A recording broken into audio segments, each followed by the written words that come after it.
Fala pessoal, e hoje quero falar com vocês. Voltamos aqui com um pouco mais de estrutura, um pouco com áudio um pouco melhor, então vou voltar a fazer alguns vídeos assim que possível, tá bom? Então, hoje eu quero falar com vocês sobre a importância de nós contemplarmos e quanto estamos deixando de contemplar as coisas que nós sempre contemplamos na nossa infância, na nossa vida.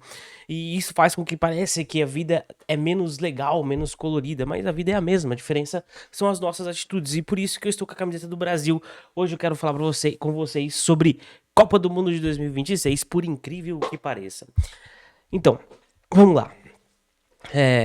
Eu tenho alguns amigos em que gostam bastante de futebol, assim como eu. Já gostei mais de futebol, mas ainda gosto muito de futebol. E o que acontece nesse período de Copa do Mundo? A gente anda passando por diversos. Como é que eu posso dizer? Diversos temas políticos, diversos momentos políticos do Brasil, um Brasil muito polarizado, e isso fez com que a nação brasileira tivesse dividido. Isso por um período e agora por outros motivos. E eu quero trazer para vocês uma questão que eu acho que é um pouco mais profunda do que isso. Além da inimizade que o Brasil tem criado consigo mesmo entre seus próprios entre seu próprio povo, o que eu acho que é muito prejudicial. Inclusive, a gente fala sobre isso na terceira individualidade do homem, que é a sua nação. A gente tem deixado de lado essa terceira individualidade, deixado de focar o que é mais importante para a nação e focado o que é mais importante para as nossas próprias, para nossos próprios ideais ou nossa própria ideologia. Mas também a gente tem deixado de contemplar aquilo que é legal, aquilo que é belo dentro da nossa nação. O futebol é uma coisa muito forte dentro da nação brasileira e tem ganhado cada vez mais força conforme o tempo vai passando. Porém, a seleção brasileira tem perdido sua força. Hoje nós vivemos momentos como as bets, que têm feito aumentar a visualização dos jogos de futebol de uma maneira muito ruim. Porém, o Brasil na seleção brasileira tem perdido força e perdido a sua identidade. E por que isso? Além do motivo da divisão política, eu acredito que também tem a questão de as pessoas ter parado de gostar de contemplar, puramente contemplar. A gente vem de uma nação, de uma seleção brasileira muito forte e muito ganhadora, conquistou muitas coisas, muitos títulos. Porém, isso não é justificativa pra gente deixar de acompanhar. Porque, afinal de contas, um torcedor fiel vai até o fim com o seu time e, obviamente, com a sua seleção ainda mais. Então, por que a gente parou de fortalecer a nação? Não é simples a seleção, né? Não é simplesmente um fato de a seleção estar deixando de ser boa no futebol, porque já teve períodos em que ela ficou grande tempo sem ganhar, grande período sem ganhar também. Inclusive, acho que até estamos na mesma quantidade da última vez. 24 anos, foi 2002, 70 para 94, dá 24 anos. Então, acho que tá no mesmo período. E é a maior quantidade de tempo que a gente tá sem ganhar uma Copa. Apesar que nós tivemos uma temporada, um ciclo ruim, perdendo Copa América, dois ciclos perdendo Copa América, um ciclo muito mal, mas não é essa a questão do assunto. Mas como nossa mente tem sido acelerada, tanto na questão de visualizações de televisão, de tela, nossa mente tem cada vez buscado mais coisas que nos atraem, que nos satisfazem momentaneamente, ao invés de coisas que nos trazem uma, uma convivência com outras pessoas, como era antigamente os jogos. Então, hoje a gente vê esse impacto na Kings League. A Kings League cada vez mais vem ganhando força porque são pequenos tempos e em cada momento as coisas mudam. Parece ser futebol, mas não é futebol. Por quê? Porque tu começa no primeiro minuto somente com um jogador, um contra um, segundo minuto, dois contra dois, até ficar o 7 contra 7 ali, que é o fut 7. Só que isso tem dificultado com que as pessoas contemplassem o futebol. E não tô falando que a grande questão é defender o futebol. A grande questão é nós defendermos a contemplação das coisas. A grande questão é a gente viver momentos ao lado da nossa família, como eu vivi nos anos de 2002, 2006, 2010, 2014, pode ter sido ruim. Até 2014 a gente viveu, eu vivi mais isso. Não vou dizer a gente por todo mundo, né? E não só pelo fiasco que passamos em 2014, mas as pessoas têm focado cada vez mais no sucesso, no ganho, na necessidade de ganhar. Então, nas últimas Copas que todo mundo tem acompanhado, a gente não tem ganhado. Essa cultura do hiper sucesso, então a gente estamos deixando de fazer alguma coisa para não ter sucesso, ao invés de contemplar também a obra do outro, ao invés de contemplar também o mérito do outro e dar o mérito para outras seleções, a gente tem olhado somente para falta de mérito da nossa, que tem muito falta de mérito. Só que isso traz uma corrupção na nossa mente. Por quê?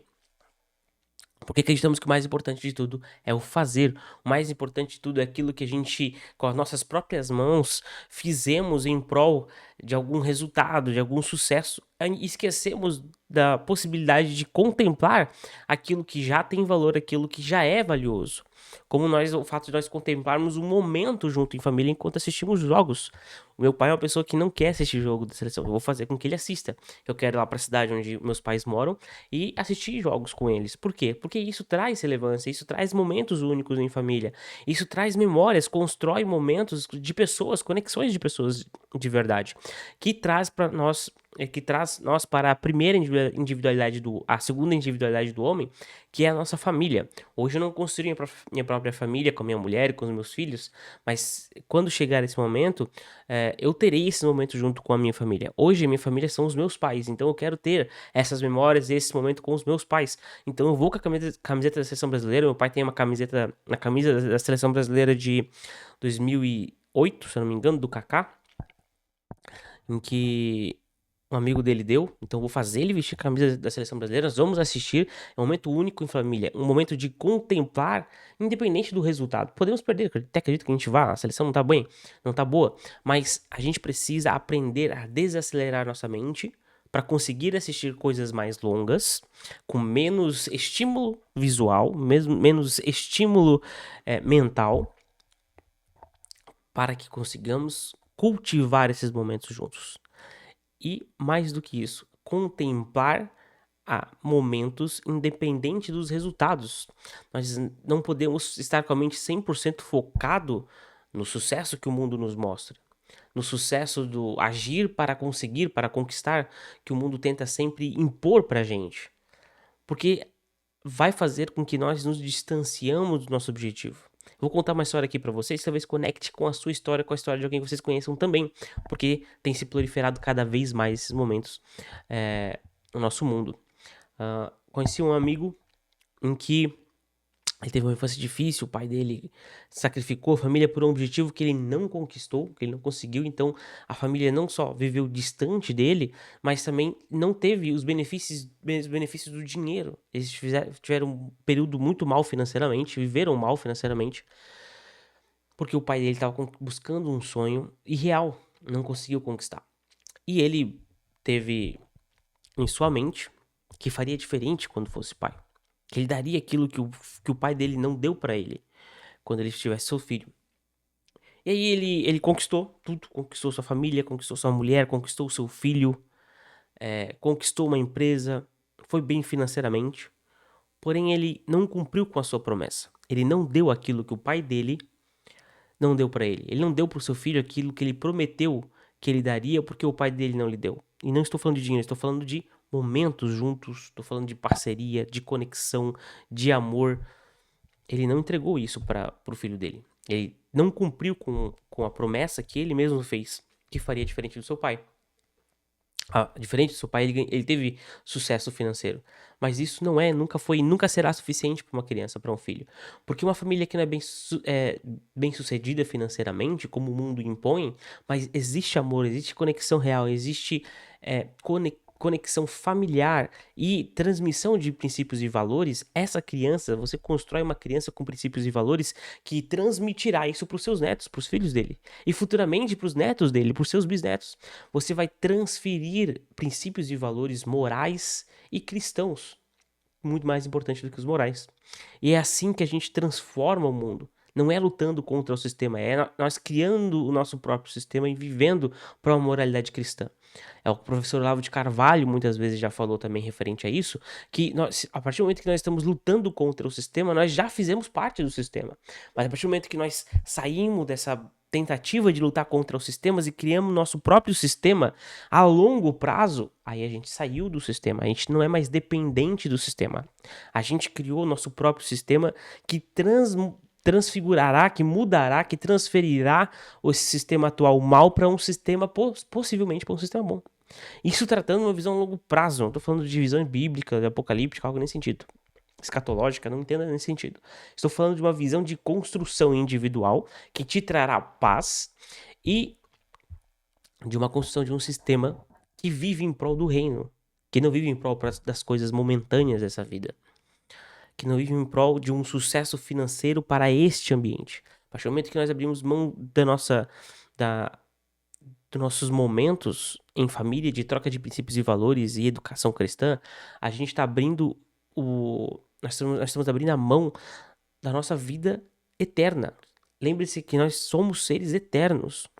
Não podemos abrir mão de uma vida em troca de outra infinitamente inferior que é essa atual. Não deixe de trabalhar, de lutar por sua família, dar segurança, dar segurança financeira, prover, proteger, mas o mais importante de tudo é você ter conexão, contemplar isso com o seu filho. E automaticamente você terá o sucesso na segunda individualidade, que será o sucesso da sua primeira individualidade. Se você não está entendendo o que eu estou falando com individualidade, vai no canal, procura sobre as 4 individualidades do homem que eu falo sobre isso. Ele não tem uma qualidade de visual ou de audiovisual, que são os primeiros vídeos, mas você vai conseguir entender o contexto de todo, das quatro individualidades do homem, tá bom? Então, pessoal, muito obrigado por ter assistido até aqui. Vamos colocar uma palavra final, para quem assistiu o vídeo até aqui, coloca, eu vou assistir a Copa de 2026. Assista a Copa de 2026 com a sua família. Se você não tem pai, se você não tem mãe, se você não tem esposa, você não tem filho, una os seus amigos, una a família que você tem. Una quem você está ao seu redor, com as pessoas com que você pode contar. Independente do jogo, viva aquele momento. Coma juntos, né? O momento de comer junto, ele eleva essa conexão entre humanos. Então, se alimentem junto enquanto vocês estão assistindo. Tenham momentos próximos. Se você tem a sua família, tire esse momento da Copa do Mundo 2026 que está chegando, tá logo aí, faltam uns 70 dias. Estejam próximos, estejam junto e curtam esse momento. Independente do resultado, mas torçam. Não pela seleção, não necessariamente pelo Brasil ou por um político ou outro, mas por vocês. Criem essas memórias, tenham esses momentos juntos. Então, dá o like, curte, compartilha, se inscreva no canal, ativa o sininho, aquela coisa errada toda. E compartilha para um amigo que disse que não vai torcer para a seleção brasileira nessa Copa, não vai assistir se o Neymar não for, ou vai torcer para a Argentina. Compartilha, porque vai me ajudar muito. Valeu, até o próximo vídeo.